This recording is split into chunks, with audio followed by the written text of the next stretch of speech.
Hey, you ruined my new skateboard! I'm sorry. I didn't mean to. Yeah, sure. Like you're such a saint. Calm down, guys. No, I'm really sorry. I really didn't mean to ruin your skateboard. Whatever. As if a Catholic like you wouldn't react violently on purpose. You were just jealous of my skateboard. What? No, I'm not jealous. And as a Catholic, I wouldn't use violence at all. Wouldn't use violence? The Bible is full of violent stories.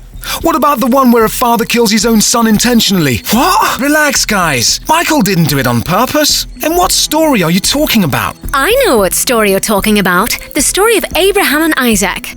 Wait, let me use my new application so we can fact-check it. Access to unlimited knowledge granted. Please ask your question. Can you tell us the story about Isaac? Danger. Huh? Danger. What does that mean? It means the story runs the risk of misinterpretation. Let's go on. Genesis chapter 22, verses 2 to 9. And then God said, "Take your son, your only son Isaac, whom you love, and go to the land of Moriah, and offer him there as a burnt offering on one of the mountains that I shall show you." So Abraham rose early in the morning, saddled his donkey, and took 2 of his young men with him, and his son Isaac. He cut the wood for the burnt offering, and set out, and went to the place in the distance that God had shown him. Abraham took the wood of the burnt offering, and laid it on his son Isaac, and he himself carried the fire and the knife. The 2 of them walked on together, without the other young man. Isaac said to his father, Abraham, "Father, the fire and the wood are here, but where is the lamb for a burnt offering?" Abraham said, "God himself will provide the lamb for a burnt offering, my son." When they came to the place that God had shown him, Abraham built an altar there and laid the wood in order. He bound his son Isaac and laid him on the altar. Huh? Wait a minute.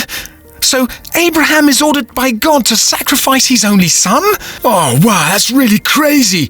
What kind of God is asking such a horrible thing of one of his followers? What kind of God would that be? A God who purposefully wants to do evil? Jeez, Abraham does not even seem to doubt God's command. Will he just do whatever God asks of him? Can you really read such a terrible story in the Bible? Let's get back to the story.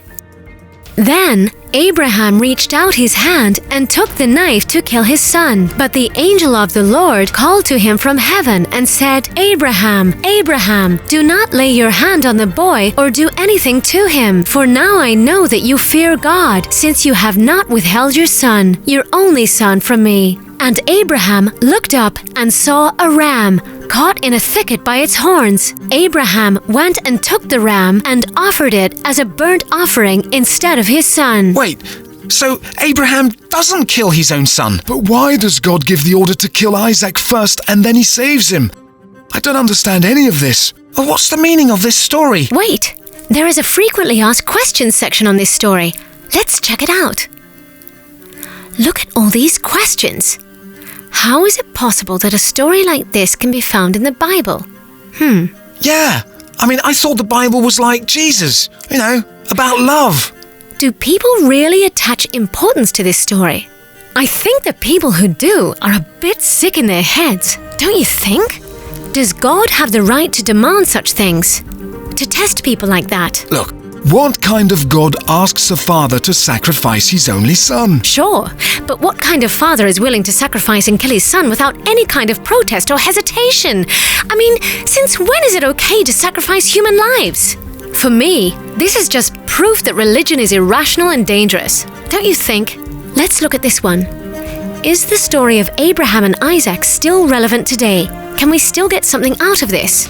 While some might use this story to do violence in the name of God, the deeper meaning of the story is actually to criticize just that. The story criticizes violence in God's name by replacing Isaac with an animal at the end of the story. Violence is wrong and can certainly not appease God. Oh, man. Religion can be so confusing sometimes. Yeah, I know. That's why violence in the name of any god seems a bit crazy. The old text can be interpreted in so many different ways. I'm sorry I called your religion violent. Oh, no worries. We learn each day. And don't worry about your skateboard. My dad will fix that in no time.